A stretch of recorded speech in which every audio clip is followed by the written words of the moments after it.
और आइए फटाफट खबरों का सिलसिला शुरू करते हैं। सुपरफास्ट 100 में मैं हूं आपके साथ अनुराग मुस्कान। मैं हूं आपके साथ चित्रा त्रिपाठी। अगले 22 मिनट में देखें देश और दुनिया की 100 बड़ी खबरें। लेकिन शुरुआत आज की सबसे बड़ी खबर से। महाराष्ट्र विधानसभा चुनाव से पहले दो बड़ी खबरें आई हैं। पहली ये कि महाराष्ट्र में 25 साल पुराना शिवसेना और बीजेपी का गठबंधन टूट गया है। दूसरी खबर यह है कि महाराष्ट्र में 15 साल से साथ साथ चल रही एनसीपी और कांग्रेस की भी राहें अब जुदा हो गई हैं। महाराष्ट्र में सीट बंटवारे को लेकर के शिवसेना और बीजेपी के बीच 25 साल पुराना गठबंधन टूट गया। महाराष्ट्र बीजेपी के नेता देवेंद्र फडणवीस और एकनाथ खड़से ने प्रेस कॉन्फ्रेंस करके गठबंधन टूटने की घोषणा की। बीजेपी ने गठबंधन टूटने का ठीकरा शिवसेना के सिर फोड़ा और कहा कि उसने सीटों को लेकर कोई लचीलापन नहीं दिखाया। बीजेपी नेता एकनाथ खड़से ने कहा कि बातचीत के दौरान शिवसेना सीएम पद को लेकर अड़ी रही। बीजेपी ने कहा है कि गठबंधन टूटने के बावजूद शिवसेना से दोस्ती की भावना बनी रहेगी। उन्होंने कहा कि हम विधानसभा चुनाव के दौरान शिवसेना के खिलाफ कोई टीका टिप्पणी नहीं करेंगे। उम्मीद है कि शिवसेना भी ऐसा ही करेगी। बीजेपी की ओर से गठबंधन टूटने के ऐलान के तुरंत बाद ही शिवसेना सुप्रीमो उद्धव ठाकरे के घर यानी मातोश्री के बाहर बड़ी संख्या में शिव सैनिक जमा हो गए। शिव सैनिकों ने अपनी पार्टी के पक्ष में जिंदाबाद के नारे लगाए।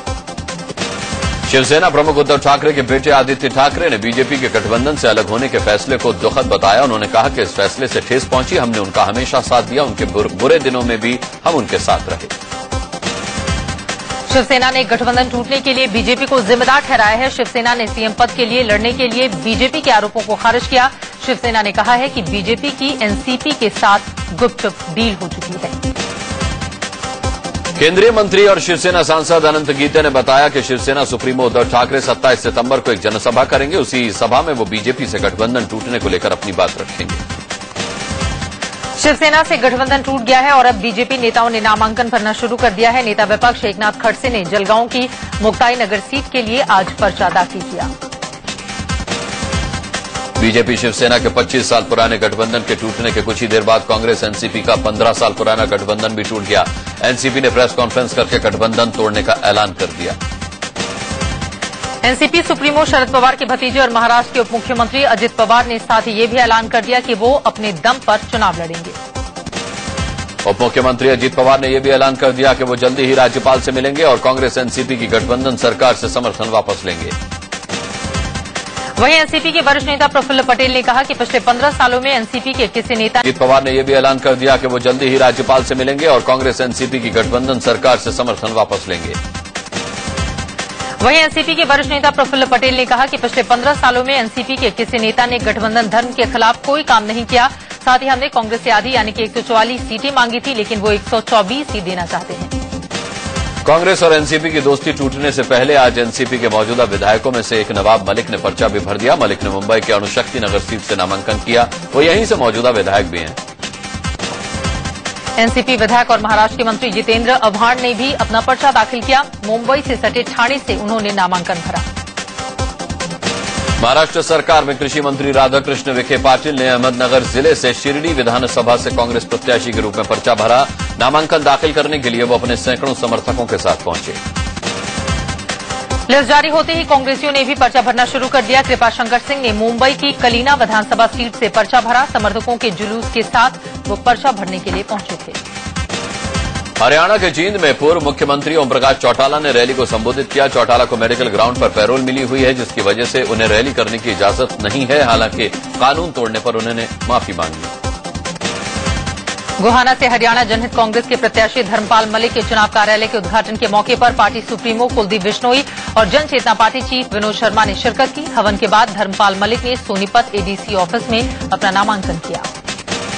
कार्यालय के उद्घाटन के बाद कुलदीप बिश्नोई और विनोद शर्मा ने गोहाना से धर्मपाल मलिक और बड़ौदा से राजकुमार शर्मा को भारी मतों से जिताने की अपील की। विनोद शर्मा ने कहा कि एचजेसी और जेसीपी दोनों भ्रष्टाचार को खत्म करके हरियाणा में मजबूत सरकार बनाएंगे।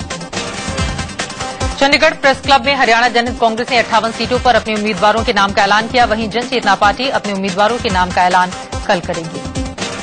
प्रधानमंत्री नरेंद्र मोदी आज अमेरिका के 5 दिवसीय दौरे पर रवाना हो गए। बतौर प्रधानमंत्री मोदी का ये पहला अमेरिकी दौरा है। शाम 4:15 बजे प्रधानमंत्री एयर इंडिया के विमान से अमेरिका के लिए रवाना हुए। सत्ता में आने के बाद मोदी की ये सबसे बड़ी और सबसे अहम यात्रा मानी जा रही है।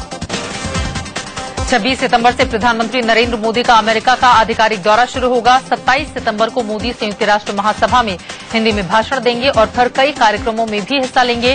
वे मोदी के इस दौरे पर दुनिया भर की निगाहें लगी हुई हैं। 28 सितंबर को पीएम नरेंद्र मोदी का खास कार्यक्रम है। वो मेडिसन स्क्वायर में अमेरिकी मूल के भारतीयों को संबोधित करेंगे, जिसके लिए लॉटरी के जरिए 20,000 लोगों को चुना गया है।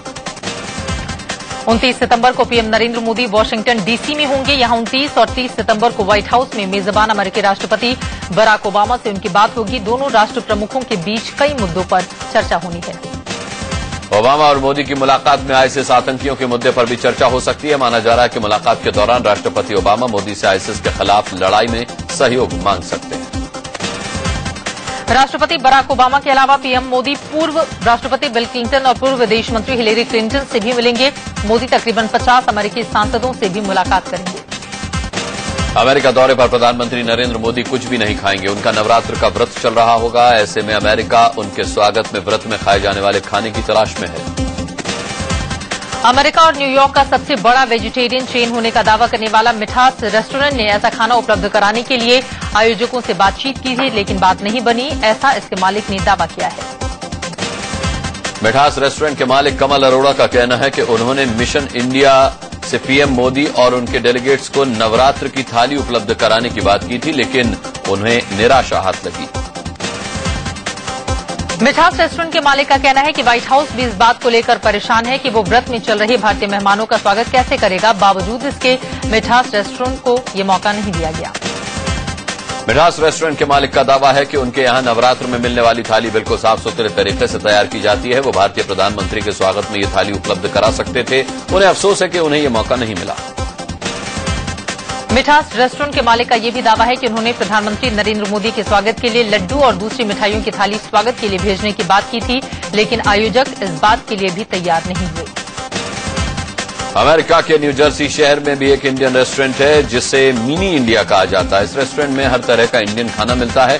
इस होटल के मालिक और कर्मचारियों को भी पीएम मोदी का बेसब्री से इंतजार है। इसी मिनी इंडिया रेस्टोरेंट में चलने वाली एक पान की दुकान को भी पीएम मोदी का इंतजार है। इस दुकान के मालिक गुजरात के सूरत शहर के रहने वाले हैं और कई सालों से अमेरिका में भारतीय पान के मिठास लोगों तक पहुंचा रहे हैं।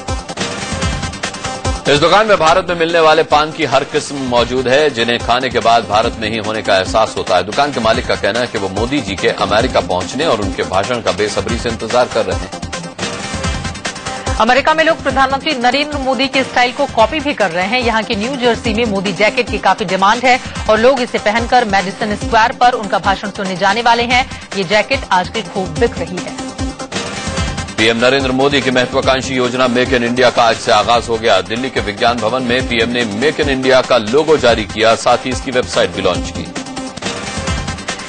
इस मौके पर पीएम नरेंद्र मोदी ने एफडीआई की अलग ही परिभाषा दी। उन्होंने कहा कि हमारे लिए एफडीआई का मतलब है फर्स्ट डेवलप इंडिया। उद्योगपतियों की मौजूदगी में मेक इन इंडिया को लॉन्च करने के बाद पीएम नरेंद्र मोदी ने इस प्रोग्राम की तुलना शेर से की। पीएम नरेंद्र मोदी ने कहा कि मजबूरी में उद्योगपतियों के पलायन से पीड़ा होती है। उन्होंने कहा कि इसे अब बदलने की जरूरत है। पीएम नरेंद्र मोदी ने लुक ईस्ट के साथ लिंक वेस्ट का नारा दिया। उन्होंने कहा कि दोनों के जुड़ने से ही अर्थव्यवस्था विकसित होगी। पीएम नरेंद्र मोदी ने कहा कि भारत को हाईवेज के साथ आईवेज यानी कि इंफॉर्मेशन वेज भी चाहिए। उन्होंने डिजिटल इंडिया पर भी जोर दिया। पीएम ने कहा कि उद्योगपतियों के लिए उत्पाद के साथ साथ ऐसे ग्राहक भी जरूरी हैं जो उसके सामान खरीद सके। उन्होंने कहा कि गरीबों को रोजगार मिलेगा तो परचेजिंग पावर खुद ब खुद बढ़ेगी। इस मौके पर रिलायंस ग्रुप के चेयरमैन मुकेश अंबानी ने कहा कि उद्योगों के लिए आज का दिन ऐतिहासिक है। उन्होंने ये भी कहा कि अगले 12-15 महीनों में रिलायंस 12.5 लाख लोगों को रोजगार देगा। मेक इन इंडिया प्रोग्राम में पहुंचे उद्योगपतियों ने प्रधानमंत्री नरेंद्र मोदी के इस कार्यक्रम की तारीफ की। इन सभी ने एक सुर में माना कि ऐसे कार्यक्रम से उद्योग कारोबार को बढ़ावा मिलेगा। जन आक्रोश रैली के दौरान संसद की ओर बढ़ रहे कांग्रेसी कार्यकर्ताओं और पुलिस में जमकर झड़प हुई। सचिन पायलट ने कहा कि सरकार ने सत्ता में आने से पहले जो वायदे किए थे उस पर कांग्रेस सवाल पूछ रही है। इससे पहले जंतर मंतर पर कांग्रेस की जन आक्रोश रैली में दिग्विजय सिंह, सीपी जोशी, सचिन पायलट और जितिन प्रसाद ने हुंकार भरी। कांग्रेस नेताओं ने पीएम मोदी पर तंज कसते हुए पूछा कि अच्छे दिन कहां हैं। पीएम के स्वच्छ भारत अभियान के तहत केंद्रीय मानव संसाधन मंत्री स्मृति ईरानी ने झाड़ू लगाई। दिल्ली के आरके पुरम सेंट्रल स्कूल में झाड़ू लगाकर उन्होंने कचरा भी उठाया। पश्चिम बंगाल के बेरामपुर में टीएमसी की छात्र इकाई और कांग्रेस युवा मोर्चा के कार्यकर्ताओं के बीच हुए विवाद के बाद जमकर हंगामा हुआ। दोनों पक्षों के लोगों ने एक दूसरे पर लाठी डंडों से हमला किया।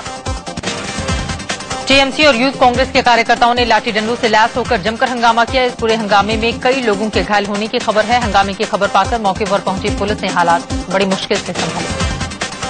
सीमा पर चीन की हिमाकत थमने का नाम नहीं ले रही। खबर है कि भारत चीन सीमा पर चीनी सैनिकों ने भारतीय जवानों के साथ हाथापाई की। हालांकि भारतीय सेना इस घटना की पुष्टि नहीं कर रही।